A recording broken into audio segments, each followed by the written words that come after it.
یہ صرف جذبات کی باتیں نہیں، جوش کی باتیں نہیں، میں اپنا ایک پیغام ریکارڈ کرنا چاہتا ہوں۔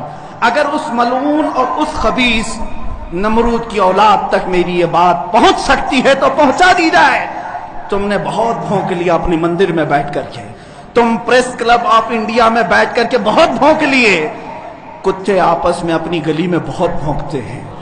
میرے اس میسج کو اس ملعون تک پہنچا دیں۔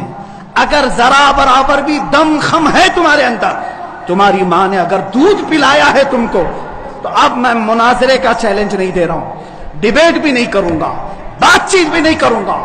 آؤ میں اعلان کرتا ہوں، 8 دن کے اندر تم دلی پہنچو، کسی میدان میں پہنچو، اپنی ساری مقدس کتابیں لے کر کے آؤ، انشاءاللہ العزیز یہ فقیر قرآن پاک لے کر حاضر ہوگا۔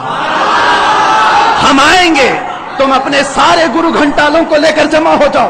میں مناظرے کا چیلنج نہیں دے رہا ہوں، توجہ چاہتا ہوں، میں ڈیبیٹ کرنے کی بات ہی نہیں کر رہا ہوں۔ یہ نیوز اینکر جتنے دجالی میڈیا وہ بھی سن لیں، اپنے ڈیسک پر بیٹھ کر کے ٹٹو لوگوں کو لڑاتے رہتے ہیں وہ بھی سن لیں۔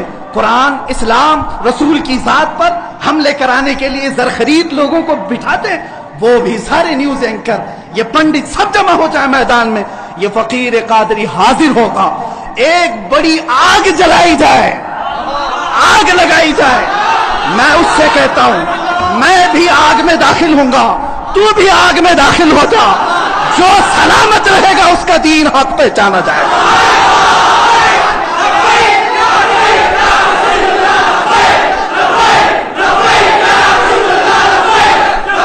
بہت ہو گیا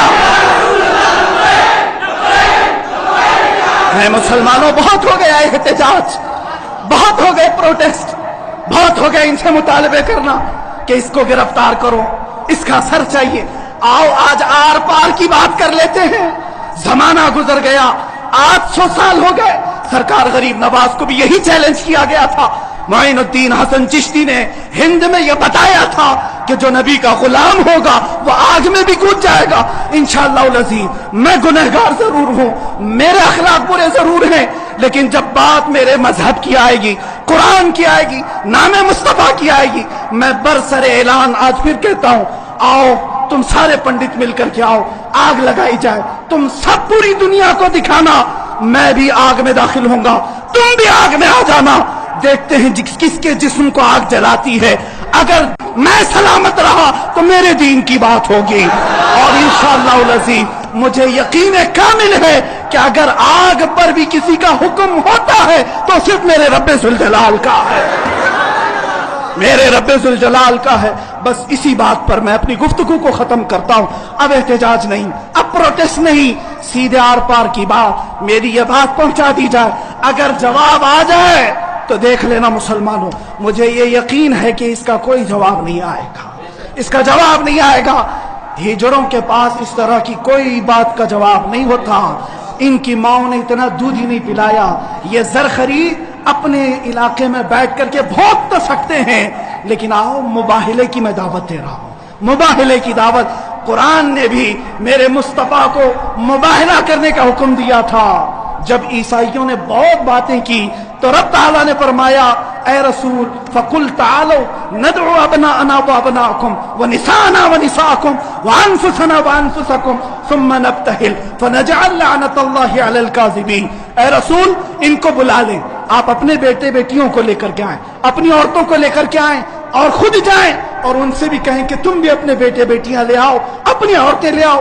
بیٹھیں گے میدان میں، اللہ سے دعا کریں گے کہ جو جھوٹا ہے اس پر لعنت بھیج۔ اتنا ہی میرے آقا کو حکم آیا تھا۔ حضور گئے نجران کے عیسائیوں کے پاس، چلو بلاؤ، مباہلہ کرتے، ایک مناظرہ ہوتا ہے جو ڈیبیٹ کیا جاتا ہے، مباہلے میں ڈیبیٹ نہیں، سیدھے میدان میں، عمل کے میدان میں بات نہیں کی جاتی۔ حضور آئے کس کو لے کر؟ سیدہ کائنات فاطمہ الزہرا، حسن مجتبیٰ کو، حسین اعظم کو، مولا علی کرم اللہ وجہہ کریم کو، 5 لوگ آئے تھے۔ نجران کے عیسائیوں نے پہلے تو مان لیا تھا چیلنج، جب یہ نورانی چہرے دیکھے تو عیسائیوں کے ایک بوڑھے پادری نے کہا، اے نادانو کس کو تم نے مباہلے کے لیے بلا لیا؟ اگر اس رسول نے ہاتھ اٹھا دیا تو قیامت تک تمہاری نسلیں باقی نہیں رہیں گی۔ اور مجھے میرے مصطفیٰ کے اس مباہلے کی برکت سے یقین ہے، لیکن میرے مصطفیٰ کی نسبت میرے ساتھ موجود ہے، میرے پیر و مرشد کی نسبت میرے لیے کافی ہے۔ انشاءاللہ العزیز مباہلے کے لیے فقیر حاضر ہوگا، جواب آ جائے۔ اے سنی مسلمانوں انتظار کرو، اب لڑائی آر پار کی ہو جاتی، دیکھا جائے گا کس کا دین حق ہے، کس کی کتاب حق ہے، کس کا رسول حق ہے، اسی بات پر خاتمہ ہوگا۔ وآخر دعوانا الحمدللہ رب